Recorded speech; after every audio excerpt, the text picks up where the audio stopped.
5 minutes past 8 here on 101.5. It's a Thursday morning. Means one thing. Swampy Marsh is in the studio. It's SportsFeva time, Swampy. Good morning, Matty. Very good time of the year. Second test about to start today. Very excited. It's all happening. It's all happening. Of course, Suncorp Stadium, a home of Origin. There was a big event there last night, though, Coldplay. There was. The Hello Turf got covered in some white standing plastic by the look of it. Can you do that? Everyone was raving about the concert. I don't know what tickets were over $100. Now, there's a lot of... I've told this story a few times on air. Like, I've told the story about how I was Liesl Jones's house captain. I've told the story about how at City Rose, Petro told me he was come back for Eckler. Another story I like to tell is in 2001. That only... Yellow was a relatively new song. Not many people knew Coldplay. I like to think I half discovered them. Festival Hall, tickets to Coldplay, $27.50. There you go. Discovered. So you're a Coldplay hipster. I don't go now. Everyone's on board. I'm Yep. off. I found them, went for $27.50 to Festival Hall. It's not even there anymore. Well ahead of the time, Swampster. But anyway, we're here to talk sport, not music. I just needed to get that off my chest. And speaking of Liesl Jones, big announcement for her last week, hanging up the togs and a wonderful career to an absolutely wonderful swimmer. Another one I've discovered, Swamp. This could be renamed Matthew Duncan Discovery Hour. But anyway, Swamp, as you know, went to primary school and high school. Liesl Jones, our greatest ever Olympian. You know, if you look at some stats on medals, Olympics gone to by a swimmer. Just an amazing career. And out of the pool as well. Went through some struggles, I think, between those second and third Olympics, where, you know, as most elite athletes do, you know, the good times do come with the bad, but, you know, really pulled herself back up. And I still remember watching Liesl Jones at 2000 Olympics. I was not that far away from her. I was only 12 at the time, and I think she was 15 there. So, and just being absolutely amazed that someone who was only a couple of years older than me was out there competing on such a big stage. And, you know, she's gone on to do wonderful things, and especially at this last Olympics, really cemented herself as a senior member and a go-to member of that Australian swim team at a time when, let's be honest, they probably needed a few more Liesl Joneses in there to tighten the ship up in London. Yeah. So a big loss in the pool, but hats off to a wonderful career. Like you said, Swamp has gone through, has copped a lot of different criticism at different times right throughout the career, but just kept bouncing back and kept reinventing herself. Yep. And endearing herself to the Australian public. So, and the amazing thing is, like, to remember how young she was at 27 after 4 Olympics. She is retiring, but still only 27. That is the thing that you think, wow, that is just amazing what she has achieved. No, and of course a good local girl. I was lucky enough to be trained by Liesl's mum in swimming, Rosemary, and look, I think she did as well as she did to get me as far in the pool as I did. Anyone else, I probably would have not learned to swim at all, but well done to Liesl, and hopefully she can still stay involved and bring that next generation of young swimmers too, because she's got a wonderful wealth of experience from those 4 Olympics. Yeah, no, fantastic. A big SportsFeva thank you to Liesl Jones. Now, we're talking about Coldplay at Lang Park. Of course, big news this week. A lot of people up in arms about it. As you and I were talking off air, we're not too fast. I don't care where we play New South Wales. Well, of course, the news is that New South Wales, they've switched around the order. New South Wales will get 2 Origins next year. Look, I'm happy to play them on all 3. We'll beat them wherever. I love going to the State Road, so I'm a bit disappointed I don't get to go to 2 in Queensland. But I'll play them wherever, Swamp. Yeah, I couldn't agree with you more, Matty. I really failed to get too fired up about this one. It's, you know, there's an even number of Origins being played across, I think, for the next 7 years. The schedule was released, 1 in Melbourne, of course, and there's not going to be any one time where a city hosts 2 back-to-back. If you take it from the first Origin of next year, it goes City, Brisbane, right the way through. So, look, disappointing we won't get 2 next year, but we're going to have to play 2 the year after in Sydney anyway, so it's just a little shift. And if you're gonna claim to be the Origin champions, you've got to beat them wherever, and that includes possibly 2 wins at ANZ Stadium. So it didn't stoke my Origin fires that much, unfortunately. But on the flip side, we still get 2 games in Brisbane and Suncorp in 2 years' time. Yeah, the thing is, this is a great core of a Queensland team. New South Wales got close last year, but you know that core of that Queensland team will still be there. It's a home ground advantage.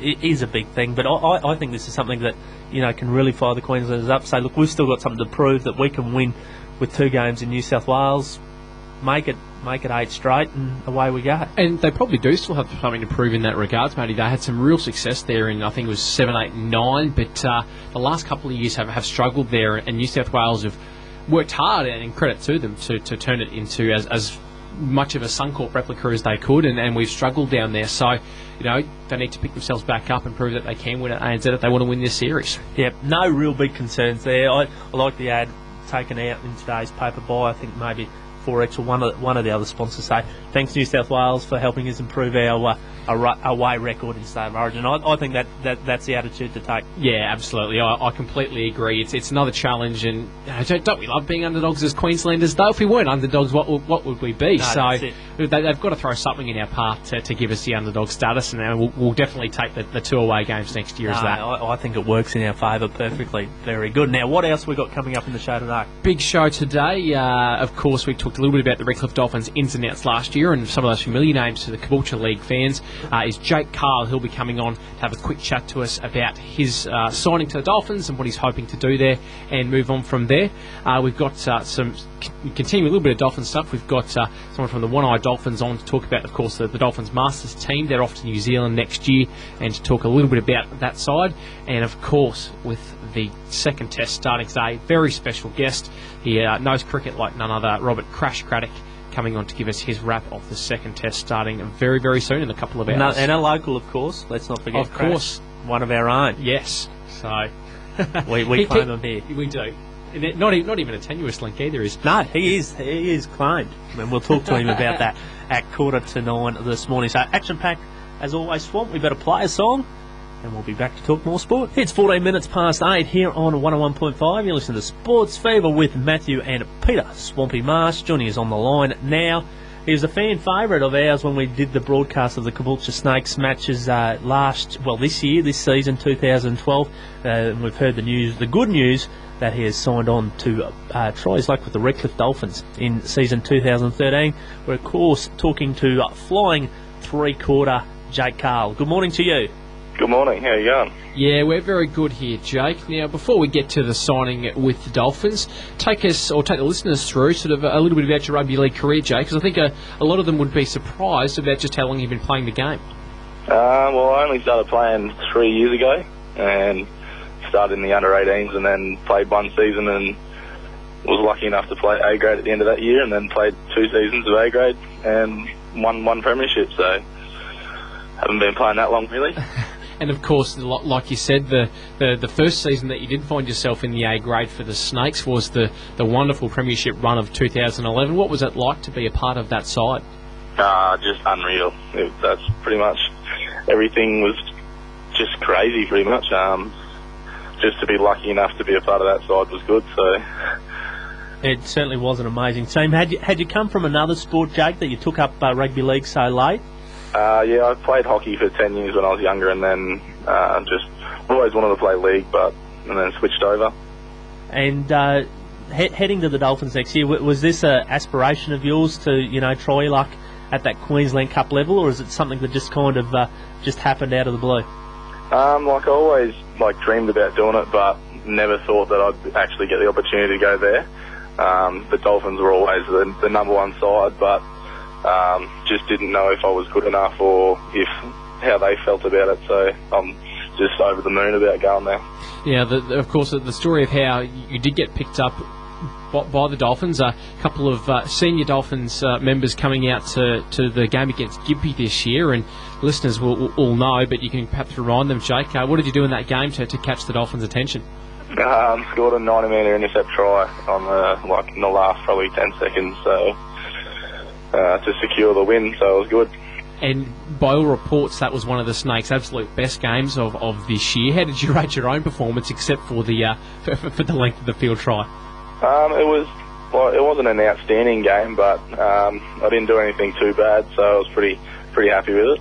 Have you spoke to, of course, Paul Ivans, a former Caboolture Snake player? I don't know if you were ever playing with Paul himself, but have you spoke to Paul, who, of course, is a former Snake now with the Dolphins, or someone like Chris Boss, who spent some time at a Queensland Cup team, the Sunshine Coast Seagulls? Have you spoke to either of those guys about what it's going to take to crack the Queensland Cup? No, I haven't had a chance to speak to Paulie yet. I'm pretty keen to get down there and have a chat with him when I can. I've spoken to Matt Morris though, and had a pretty in-depth convo about pre-season and what I need to do and that kind of stuff with him. Now, pre-season for the new signing started, I believe, last week. How have your first sessions down at Dolphin Oval gone, Jake? Good. I'm really excited about it. They've been a lot different, so I've just tried to put my best foot forward and do whatever I can, pretty much. The stories of Aaron Wheeler's pre-seasons are legendary, and there's been plenty of extremely fit men talk about how tough they are. Have you come into any of the tough sessions yet? No, we've been warned. We got told that the first week or two is going to be pretty cruisy, and then we're going to get straight into it apparently, so I'm looking forward to it. Now, of course, the season is a little way from kicking off, but what are your goals for next year down at the Dolphins? I think just my first goal is just to crack the A grade side, just to get a run on, and then go from there and have a few good games and maybe crack into the Q Cup side by the end of the year. Jake, the 1015 commentary team will definitely miss you streaking past the commentary box for the Caboolture Snakes, but extremely happy to hear about your success down at the Dolphins. Best of luck. We might have to catch up during the year, hopefully, when you get a run with either the A grade or the Q Cup. Thanks for your time this morning, Jake. Thank you, guys. Cheers. Jake Carl, former Caboolture Snake, signed on with the Redcliffe Dolphins for season 2013. Very excited about this signing, Swamp. Jake Carl, as you know, he's a real favourite of ours in the commentary team, as you just said. And look, hopefully he can have follow a similar path as Mitch Bucket, another favourite for a couple of years ago. Very similar player to Jake, big, tall, fast centre, three-quarter / winger. And of course, Mitch off to South Sydney after a great season with Sunny Coast this year, so there is that pathway there. And what really surprised me about Jake was when I actually sat down with him, how little he'd been playing the game, and he looks very comfortable in there, and to be catapulted into that A grade side, with only 12 months of first playing and picking up the game, and make himself an absolute must pick. For any game is a real effort and deserves to be rewarded for it. The one thing that I think will hold him in really good stead there, Matty, is he's got speed, and that's something that you can't teach. You can teach a player to catch and pass the ball, but you can't teach a player to be quick. That's just something that comes, and he's definitely got speed in spades, and that'll be one thing that'll catch a few eyes, I think, at Dolphin Oval if he gets a crack. And the big thing, I think, which would have caught the eye of John Dixon is that he does have he's a great athlete, but he does have a football brain too. They would have seen some of the things he was doing out wide, his positioning, etc. He does have a football brain to go with that great speed. So I think he'll really blossom, if you will, in that professional environment that he will get at the Dolphins. Not that the environment of the Snakes is certainly, Chuck Thompson runs a very tight ship, but it's another level at the Dolphins. And as someone from Jake who's a hard worker, very successful at a whole lot of sports, when he gets into that environment where he's really getting a chance to sink his teeth into it, I think he'll really thrive there. Yeah, no, well, I'm pretty confident we'll hear big things about Jake Carl. It's 21 minutes past 8, Tom, now for a quick word from our sponsors. 26 minutes past 8 here on 101.5. Bit of ELO, Evil Woman, is going on SportsFeva this morning. Now, Swamp, we're off to a sportsman's dinner tonight. Very, very lucky. Two legendary West Indian bowlers, Courtney Walsh and Curly Ambrose, visiting Eaton's Hill Tavern. Very excited. Mate, they can draw someone at Eaton's Hill, can't they? They can. Unbelievable. Big Curtly. I don't know. He's never said too much right throughout his career. Curtly, how they're going to get him to talk at a sportsman's dinner will be very interesting. Always very avert to the media. Never was really a big fan, and everyone certainly struggled to get more than 2 words about him. So I'm very interested to hear if he's got anything more to say than 2 words, what he's got to say. But one of the most exciting fast bowling combinations that's ever operated in cricket, and I'm fascinated to hear them.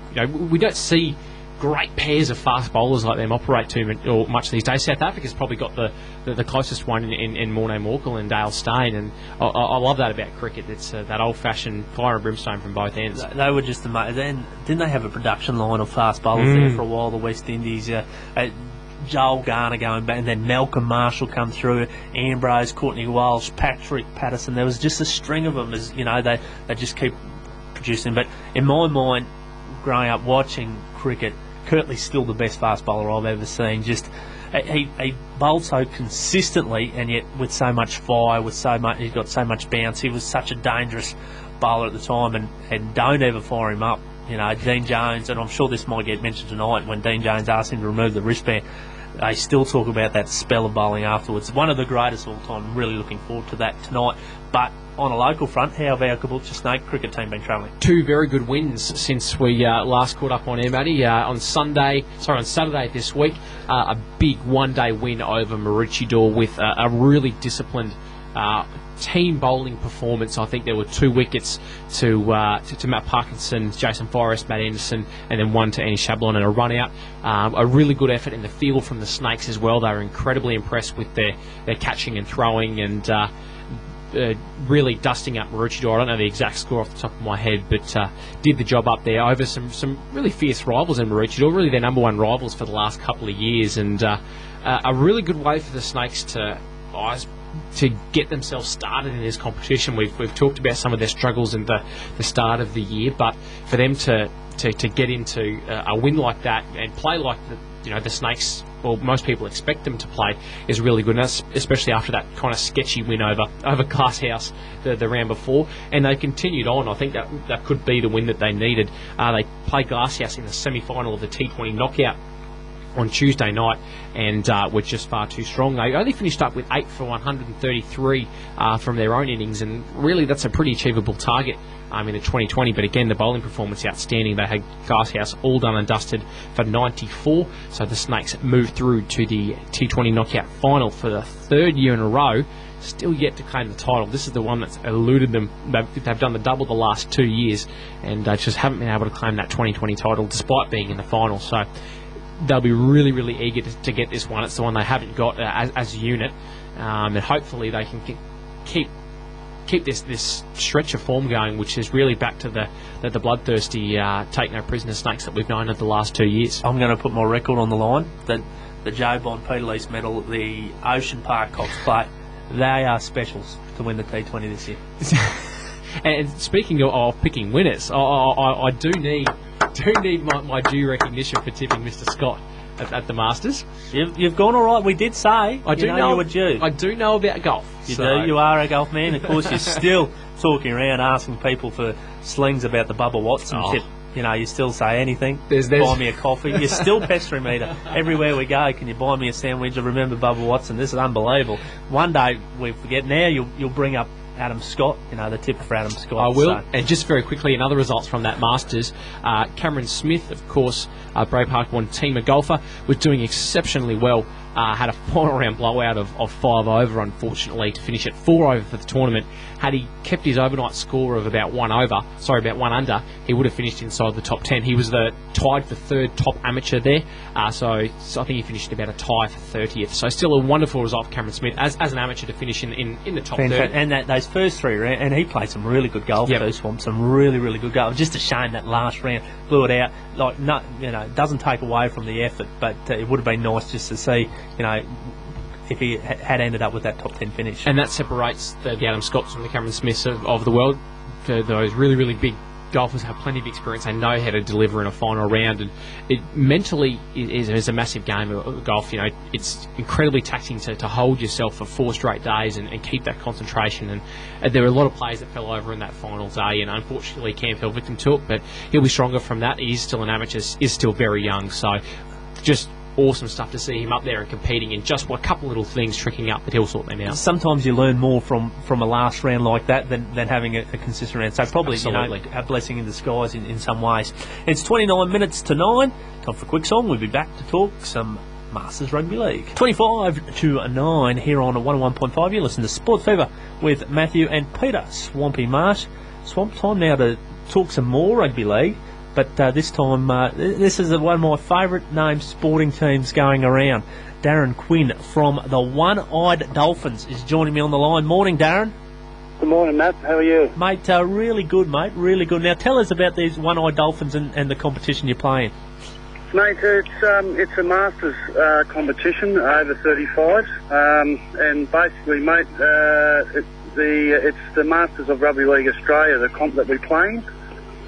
It's been going for a fair while now, sort of 10 years, and basically got together with a lot of volunteers of the Junior Dolphins and ex-league players, and thought it was time that the Redcliffe Dolphins had a Masters team back in the league, and sat down with some of the football staff at the club, and we come up with the One-Eyed Dolphins. Darren, it's the Masters concept, like I said, has been going for about 10 years now, but it's one that's really, really grown. There seems to be a lot of guys that perhaps give up or hung up the boots when they finished at the first grade level and thought that was it from there, but a lot of them discover that there's still plenty of chance to play rugby league once you perhaps aren't quite as young anymore. Is it the Masters concept something that you've seen grown over the years that you've been involved with it? Yeah, it has. It's in our comp now, Australia wide, just like we've probably got about 8 teams in southeast Queensland, but New South Wales have about 42 teams, and every 2 years we have a international tournament, being one year Australia, and then the next tournament we go to New Zealand, and we usually have about 80 teams compete in a week-long carnival. And yeah, over the last few years, it's just grown, and yeah, as I say, we've got about 82 teams now that play in the carnival at the end of the year in October each year. Yeah, so it's year by year, it's getting bigger and bigger. It certainly is. And are there any modified rules in the Masters competition, Darren? Mate, there is. It's an age group scenario. Basically, it's over 35, so from 35 to 39, you're colour-coded in white shorts and white socks. From 40 to 49 is black. 50 to 59 is red. 60 to 69 is gold, and 70 plus is fluoro green. So as you can see, it's open for all age groups. Now, of course, the One-Eyed Dolphins are heading across the Tasman very soon. You guys are off to that Rugby League Masters Carnival that you're talking about. What about, are you heading over there, Darren? Yeah, it starts on the 6th of October 2013, next year, and it runs for a week. So yeah, mate, we're just getting ready for that in training at the moment, and trying to find some sponsorship as well to raise some money to get us over there for October next year. And you do have a fundraising event coming up. Is it this Saturday, Darren?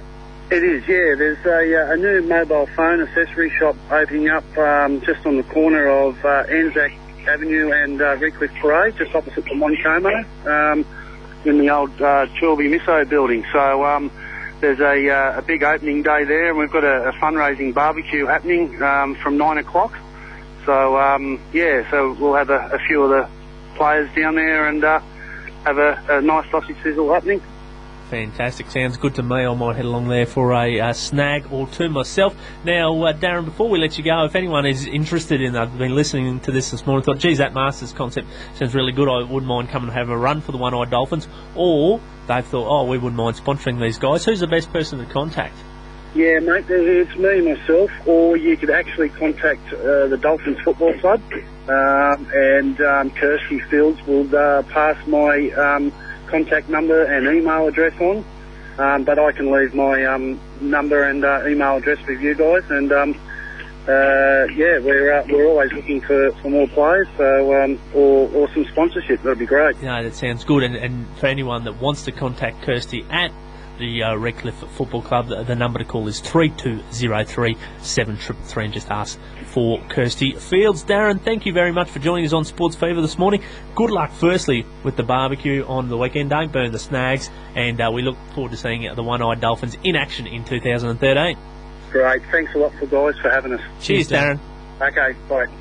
Darren Quinn from the One-Eyed Dolphins, the Redcliffe Dolphins Masters team, and a great concept for them. Yeah, it is, and it's, as I said to Darren before, it's one that is gaining a lot of traction there as a master team operating out of the Pine Rivers Bears as well, and I think it's fantastic. Anything that's getting people involved in sport throughout all facets of their life. There's a lot more to rugby league than just those 5 or 6 years as an 18 to sort of 30-year-old that you're allowed to, that you can play at the top level, and wonderful to see these guys still giving plenty to the sport. And while we're still talking rugby league, Matty, the other big news during the week, and there has been a fair bit of it this week, is of course the shoulder charge ban. I'd love to hear your thoughts on where that sits, and whether or not it's a good thing to be stamped out of the game, or if it should have been left in to give the game a point of difference. Look, it's a tricky one, Swamp. It really is. I think it was at the point now where you probably had to make a call and get rid of it. It was a very grey area. Not often they were coming off right. Once they drew the line after, I think it was maybe the Ben Teo tackle, where it looked like a really good hit, but in fact it made contact with the head. Yeah, I'm not another one that is in a huge uproar against it. I did enjoy the shoulder charge when they come off well, but look, I think we're heading in a different direction as a sport in rugby league, and look, maybe it is the way to go. But I'm not too fussed either way. Yeah, I certainly don't earn my living in a winter getting smashed by blokes, so I'm not too keen to personally say too much from my own perspective, but in talking to a lot of the players, they were generally happy with it to be left in. They understood the risks, and they said, you understand those risks when you go into the tackle. If you're heading in there, you've got to make sure you do it right, otherwise you're going to be rubbed out for a few weeks. And I perhaps would have liked to have seen that taken a little bit more seriously as a first step. If you're going to do it, there's much, much harsher penalties if you do make contact with the head. We saw that at an NRL level, but we didn't quite see that as it filters down. Even Chris Farrell, of course, last year getting rubbed out with that hit by Ryan James, even he said, look, it came off poorly. But the shoulder charge itself wasn't at fault there. He said he was happy for it to hang about. It was just that it was executed poorly. When it is executed poorly, it should be, there should be pretty harsh consequences. I would have liked to have seen that as a first step. Say, look, go right ahead, but you make contact with the head, automatic. 3 weeks, 4 weeks, you're gone, with possible more. As a percentage, it's a fairly ineffective tackle. Not exactly, taking away the injuries aside. More often, you'll hit the bloke with shoulder charge, you'll spin out of it and keep going. As an actual defensive tackle, it doesn't work that often. So, look, I'm happy for the teams I support to tackle them hard around the legs, under the ribs, and hit them hard that way, Swamp. But it was a point of difference away from rugby in those type of games. But yeah, well, let's see how it goes. And what concerns me a little bit is more telling. More basing a rule set around what you can't do than what you can do. And that's one of my big frustrations with rugby union, that there are so many things that you can't do and so many different interpretations that it becomes a bit of a frustrating game to watch sometimes, and that's part of the big draw to rugby league. Is the rule set that's clear, and it's easy to understand, but that adds a lot more to its enjoyment. Yeah, absolutely. Time now for a word from our sponsors, and we'll be back with more sport. It's 12 minutes to 9 here on 101.5. That was Keith Urban. Now one Caboolture boy to another. Joining us on the line now is Robert Crash Craddock. Good morning to you. G'day, Matt. G'day, Peter. Nice to talk to you, boys. It's our pleasure to have you on here, Crash. Now, of course, second test kicking off in a couple of hours, and plenty to take out of the first one in Brisbane. How's this second one shaping up as an overall picture? Well, I think Adelaide, always, when you think of Adelaide, you think of runs, don't you? It's a nice flat pitch, there's plenty of runs there, but over the last 20 years, I think there's only been 3 draws, so it's normally a slow-fused game, Adelaide, with big runs day 1, 2 and 3, and then the wicket tends to fall apart a bit with some nice spins, so I haven't seen anything to change my mind that's going to be the theme of this game as well, so we'll just have to see. Are we likely to see a result at all? There's been plenty of talk of this almost as a write-off, as a draw, and then we'll get the results as per a 1-0 series win to either side in Perth.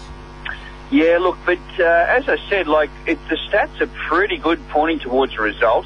3 draws in the last 20, which is just that's a very overpowering stat, really. I was surprised by that. I thought there'd be more draws. It always seems like there's more draws in Adelaide, but you've just got to hold your ground in the game. That's the key.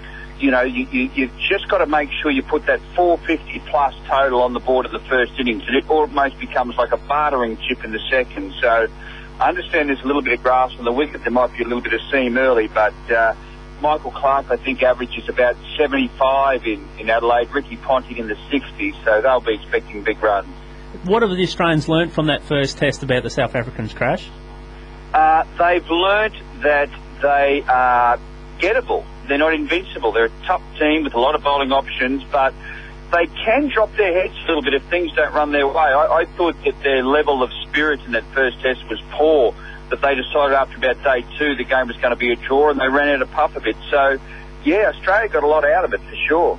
Now, one of the big talking points in the lead-up was, of course, the will he, won't he play of Shane Watson. Was he ever really a chance to play as a batsman leading into this test?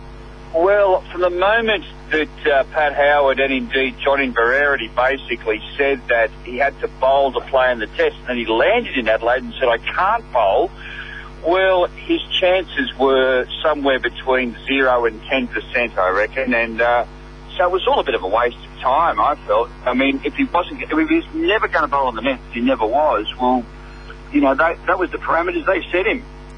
And Watson, overall, as a cricketer, almost talked about as a necessary chip in leading into the India series last year, but the fall from Grayson as a must-have player in that team's been pretty spectacular and quick. Is he really fighting to push his way back into this team if he does get a chance in Perth? Yeah, it's one of the real vexed issues in Aussie cricket at the moment. See, I like him. I think naturally he's one of our best batsmen. You know, he even in the nets the other day, he looked class above anything else on offer. And I just think that, you know, he shouldn't have to fight for his place. He's good enough. You know, just go with him. I mean, he only averages 37, but a lot of that was assembled when he was also opening the batting and bowling seam, you know, which basically no one else in the history of the game, barring 2 or 3 people, have ever done. So he's a fine player. He does not need to have his batting credentials questioned in my book.